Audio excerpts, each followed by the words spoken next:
Benjamin Sandur Ingólfsson gerir sér lítið fyrir og varð Íslandsmeistari hér í 100 metra skeiði á Fáfni frá Rauðalegg á 7:25. Hvað getur maður sagt? Ég veit það ekki, þetta svona, ég átti nú kannski ekki beint von á þessu en ég vissi nú að hesturinn væri fljótur sko.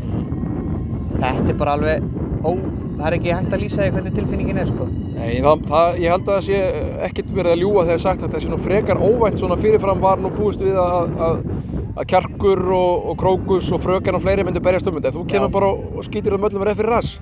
Já, það ekki gott að afskrifa mig alltaf. Það ekki sniðugt. Þú ertu með svona sigur, svona tilfinningu alltaf áður en mætir. Telurðu alltaf að geta unnið það? Já, maður vonast alltaf til þess. Já. En ef maður ekki með það í hausnum að maður geti unnið, þá vinnur maður aldrei. Nei. Þannig að það að tefla og tæpast að vona að klukkan komi með góðan tíma. Já, allavega í þessu. Já. Það nú bara þannig. Hvernig ætlar að fagna þessu, Benjamin? Ég bara ekki komið svo langt eins og þú sagðir, þetta var nú kannski svolítið óvænt.